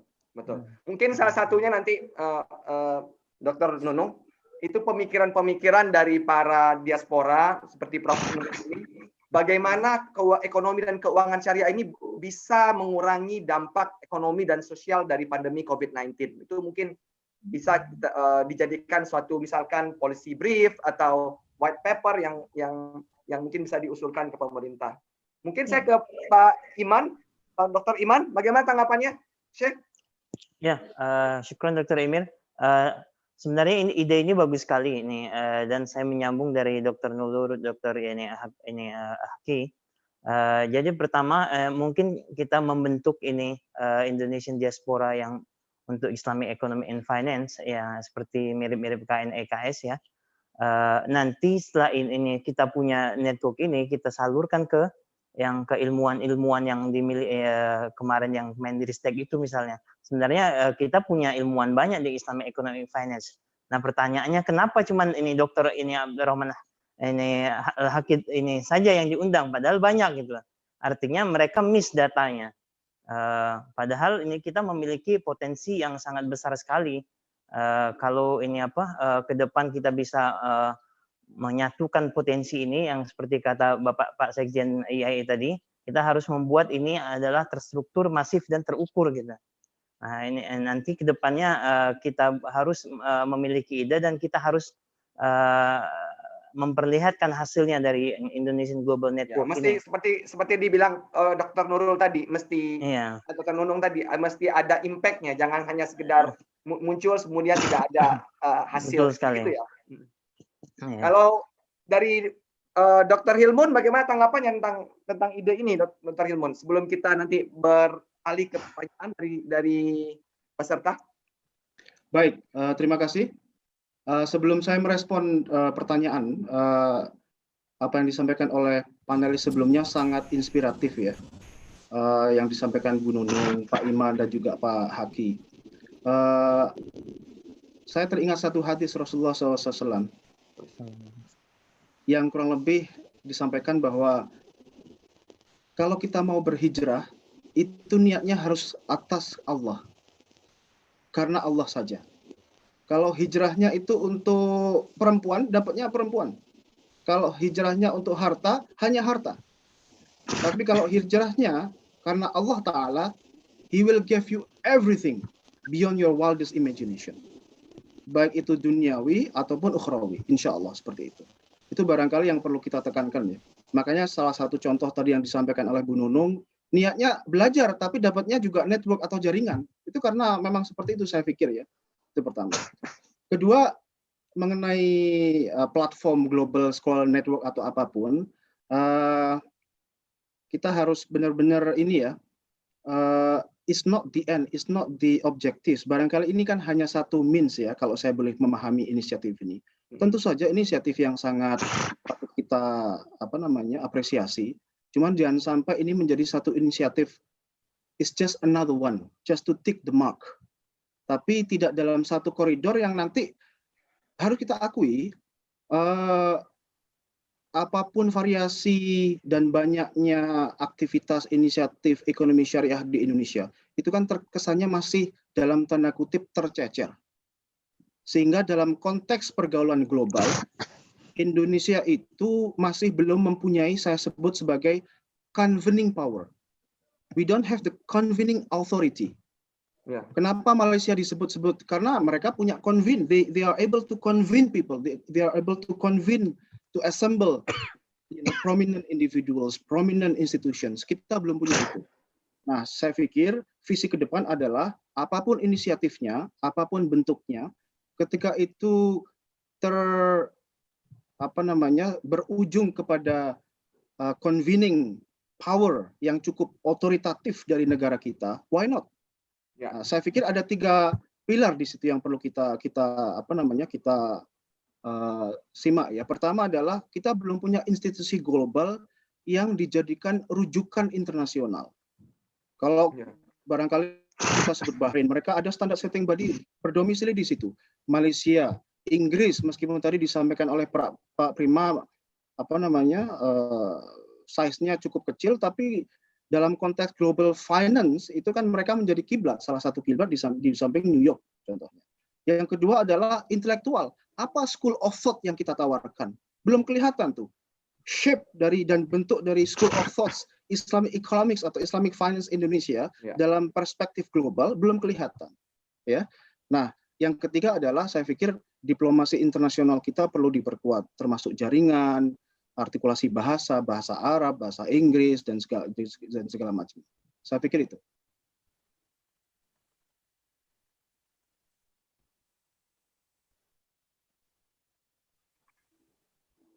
Baik, Pak Emil. Ya, terima kasih Dr. Hilmun. Ya, mungkin kita sepertinya secara keseluruhan setuju ya dengan ide itu. Nanti mungkin kita akan inisiatif setelah acara ini. Sebelumnya, karena Pak Said mau, sebelum saya ke pertanyaan, ada beberapa pertanyaan, banyak sekali, ini nanti saya akan pilih. Pak Said, ada komentar tentang pembentukan IDN global yang berkaitan dengan Islamic Economy dan Finance? Ya. Terima kasih Pak Emir atas terima kasih sudah Pak Emir atas kesempatannya.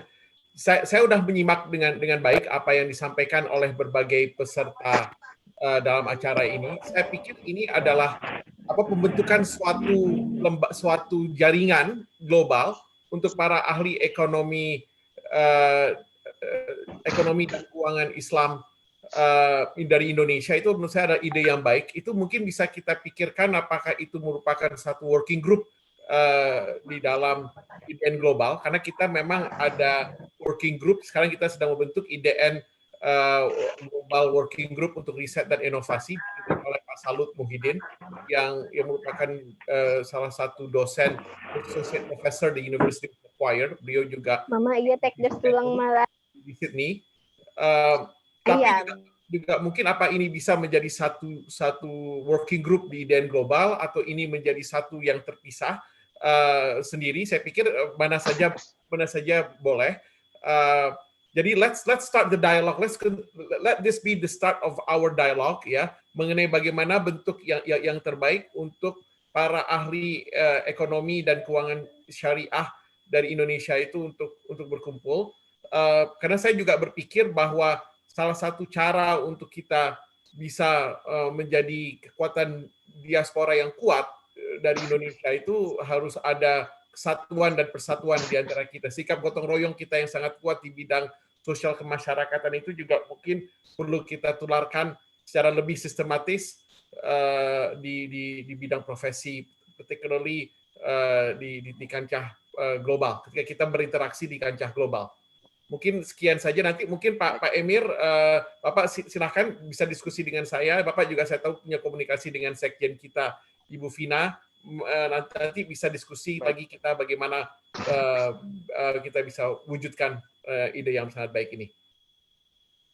Terima kasih Pak Said, waktunya dan semoga lancar semua urusannya Pak. Terima kasih sekaligus. Terima kasih. Saya juga mohon pamit ini. Saya ada meeting lagi. Terima kasih. Terima kasih banyak. Terima kasih. Assalamualaikum. Nah, kita sekarang ke beberapa pertanyaan. Mungkin saya pilih 3 aja karena waktu kita sudah lewat. Pertama ada dari Ibu Erni Juliana. Beliau bertanya, apa peran konkret Indonesia atau diaspora Indonesia dalam ekonomi Islam dan keuangan Islam dalam membantu keuangan syariah Indonesia yang sedang mengalami dampak COVID-19 untuk bisa segera bangkit? Mungkin bisa dimulai dari Pak Hilmun dulu. Silakan Pak Hilmun. Baik, terima kasih atas pertanyaannya. Singkat saja, di ADB di masa pandemik ini mempunyai satu program yang disebut sebagai Strategic Preparedness Response dalam konteks COVID-19 ini. Dan sedang ada negosiasi mengenai jumlah nominal yang akan diperbantukan untuk pemerintah Indonesia. Saya belum bisa sebut namanya, teman-teman dan para partisipan di sini pasti sudah bisa melihat dari Instagramnya Ibu Ketua YAI atau Menteri Keuangan Bu Sri Mulyani, itu sedang dinegosiasikan dan itu dalam rangka peran lembaga internasional untuk membantu salah satu negara anggota yang sangat penting yaitu Indonesia. Mungkin itu saja. Kalau Prof. Haki, kira-kira bagaimana nih diaspora Indonesia, apa ini yang bisa suatu yang konkret yang mampu bisa membantu Indonesia keluar dari atau mengurangi dampak COVID-19, Prof. Haki? Silakan. Baik, memang tidak mudah seperti untuk menguruskan seperti itu. Yang kami buat dulu di Brunei sekarang ini, kami melihat warga negara Indonesianya dulu yang ada di Brunei. Itu yang kami uruskan dulu. Apa keperluan mereka, apa yang itu. Senang untuk yang ke Indonesia memang itu memang biasa. Kalau dulu misalnya kita biasa mengirim uang untuk sebagai remittance ke Indonesia. Kalau sekarang kan agak terbatas. Jadi terbatasnya apa? Karena di Brunei sendiri orang-orang juga sudah yang kerjanya sudah tidak ada, mereka tidak ada aktivitas tidak ada. Bagaimana mau mengirim ke Indonesia? Jadi untuk sementara kami buat untuk diri sendiri. Tapi kebiasaannya itu memang kalau tidak dalam keadaan COVID-19 ini memang diaspora Indonesia di Brunei sangat membantu keuangan. Dan juga kita banyak ya, punya banyak saudara-saudara yang bekerja di sektor informal di sana yang mungkin juga terdampak dengan COVID-19. Memang kewajibannya yang paling dekat dulu ya, Prof ya. Iya. Ada pertanyaan yang mungkin kepada Bu Nunung atau khususnya ini. Pertama, ada rekomendasi universitas di Inggris yang bisa untuk memperdalam fintech syariah dari sisi financial law, dan juga terkait bagaimana apakah ada hambatan dalam melakukan perkembangan ekonomi syariah terutama di negara non-muslim, terutama karena sistem perekonomian negara tersebut adalah konvensional. Ada 2 pertanyaan, Ibu Nunung, silakan.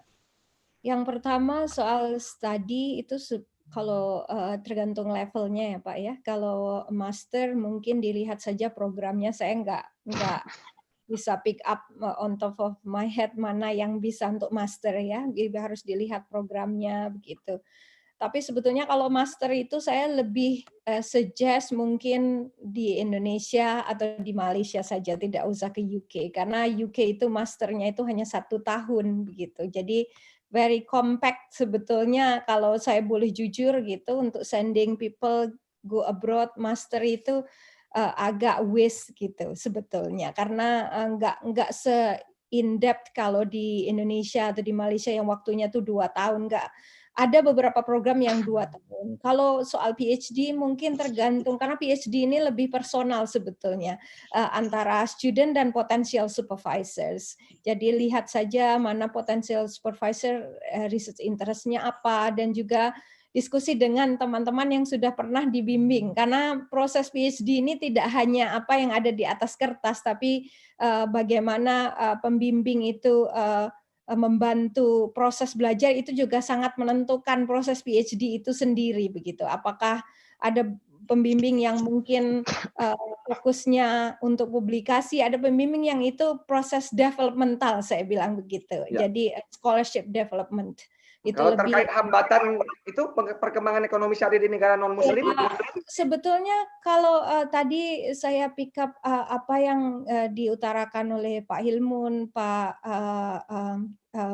Iman juga begitu. Jadi di UK ini sebetulnya mainly Islamic banks itu lebih banyak serving international customers begitu. Jadi banyak hal yang waktu itu saya diundang oleh Islamic Channel juga untuk bicara. Saya utarakan sama persis yang akan saya utarakan sekarang.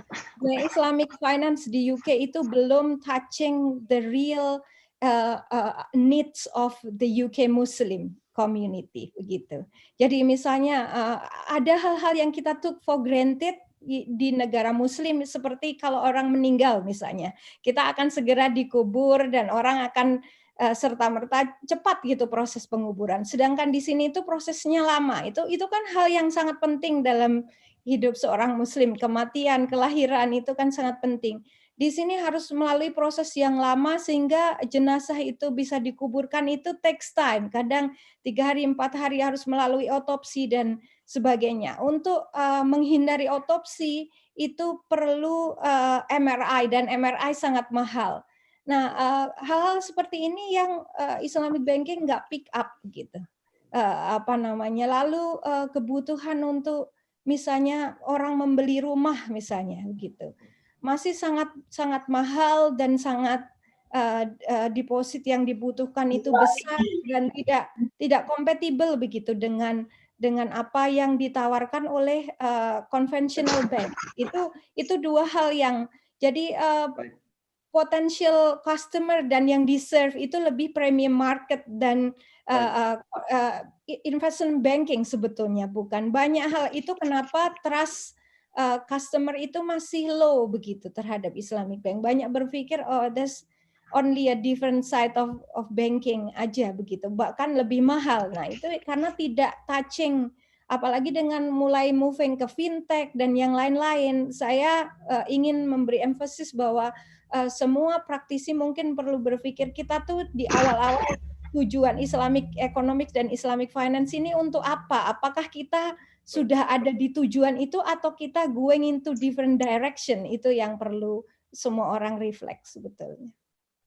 Baik, luar biasa, ini memang harus diingatkan selalu kita ke tujuan awal kita untuk ekonomi Islam ini. Terakhir ada pertanyaan untuk Dr. Iman, Syekh Iman. Ini kalau melihat dari pengalaman beberapa narasumber, katanya kebanyakan faktor yang membuat rezeki ini muncul adalah koneksi yang dimiliki. Kemudian mereka penanya bertanya, apa tips dan trik dalam membangun koneksi secara global, terutama dalam membangun koneksi untuk membangun karir di dunia global.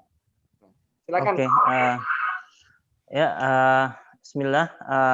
Sebenarnya itu ada beberapa hal yang nggak saya sampaikan tadi terkait hal yang kenapa seorang bisa go global. Sebenarnya faktor yang paling mendukung beyond ini semua adalah ini orang tua ya. Yang itu tadi adalah faktor terlihat. Sebenarnya orang tua sendiri yang mendukung saya untuk ini. Beberapa kali orang tua meminta saya cobalah keluar. Ini katanya jangan di Indonesia katanya. Akhirnya alhamdulillah itu omongan orang tua dan doa. Karena juga saya ini oke lah nanti diusahakan, ternyata enggak diminta pun tawaran itu hadir gitu. Sebenarnya saya enggak terlalu ini ingin ini keluar sebenarnya, dan itu dan faktor yang selanjutnya mungkin saya enggak diterima di Indonesia, jadi diterima di luar, itu aja mungkin. Ustaz Iman, mungkin ya betul, doa orang tua sangat penting, kita sama-sama mengetahui itu adalah yang paling langsung didengar gitu. Tetapi gimana Ustadz bisa misalnya mungkin melalui network jaringan tempat kuliah dulu atau jaringan ikut berpartisipasi, apa tips-tips yang membangun jaringan global?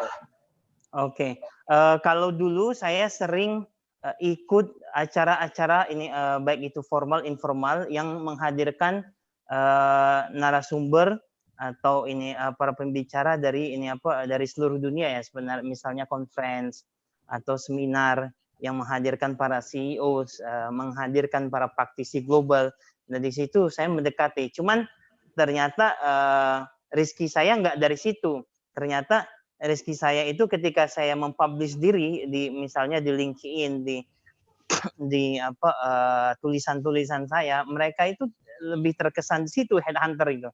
Mereka menilai, oh ini orang-orang ini qualified, bisa nggak ini kita undang? Kadang sebenarnya saya sendiri juga di IDB udah berapa kali interview, mungkin nggak rezekinya nggak kayak Pak Hilmun sampai udah interview di level direktur, cuman belum rezeki. Udah sampai 5 kali 4 kali interview, mungkin insya Allah rezekinya nanti mungkin ada juga, nggak tahu. Saya beberapa kali juga di interview di bank besar di Eropa ya, termasuk di Swisstra ini setahun atau 2 tahun yang lalu. Memang rezeki itu nggak bisa kita arahkan. Oh saya mau ke sini. Buktinya dulu. Tapi keinginan mesti ada ya. Keinginan tuh mesti ada. Ya, harus ada. Ya. Keinginan harus ada. Itu modal awal sekali itu. Kalau nggak ada keinginan. Allah yang akan ada usaha dan kemudian Allah yang akan menentukan. Betul. Terima kasih Pak Iman. Luar biasa ya, ini memang kalau kita bicarakan tidak akan pernah habis dan sangat inspiring ya semuanya itu yang diceritakan oleh para narasumber. Namun waktulah yang harus membuat webinar ini selesai. Kita agak terlambat sebanyak 13 menit. Kami sekali lagi mengucapkan terima kasih atas waktunya kepada para narasumber, Pak Hilmun, Pak Abdurrahman Haki, Ibu Nunung Nurul, Pak Muhammad Iman Sastra, baik itu dari Jeddah, dari Brunei, dari UK, dari Oman. Kami berterima kasih sekali lagi, dan juga kami ingin berterima kasih ke semua yang hadir pada hari ini yang telah menyisakan waktunya. Semoga webinar yang kita lakukan ini bermanfaat. Ada ininya, nanti kita akan lanjutkan dalam diskusi pembentukan IDN Global tadi. Mari kita tutup webinar kita dengan hamdalah, alhamdulillahirabbil alamin dan kafaratul majlis. Alhamdulillah. Ya, terima kasih semuanya. Sekali lagi jazakumullah khair. Assalamualaikum warahmatullahi wabarakatuh. Waalaikumsalam warahmatullahi wabarakatuh. Terima kasih semua. Terima kasih banyak.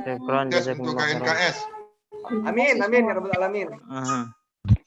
Izin live ya Syekh. Oh, jazakumullah khair Dr. Fawzi, Pak Dekan. Marhaban. Assalamualaikum warahmatullahi wabarakatuh everyone. Thank you. Assalamualaikum warahmatullahi wabarakatuh. Jazakumullah khair. 17.23 kan, Mbak? Iya, 10 menit lagi. Oke. Siapa yang mau ikut buka bersama di Brunei silakan. Izin dulu ya. Assalamualaikum. Belikan tiketnya dulu, Pak. Baik.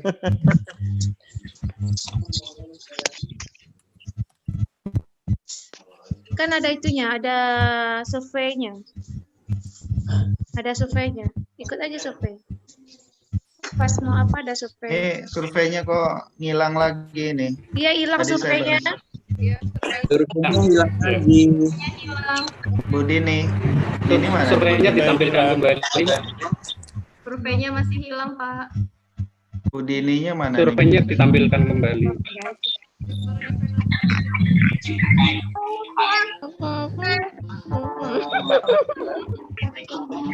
Untuk kita ngejar profit. Hilang, tadi sudah ada. Oke, tadi. Ini tampilannya. Kan, Desi. Ini tepat sasaran. Sahur, Biro. Kerjanya apakah jual kontraknya itu?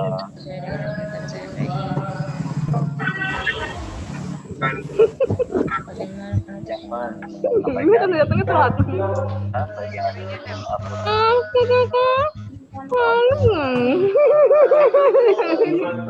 Itu suara apa? Banget cuy, lempar pakai ini. 1 sangat baik, apa 10 sangat baik.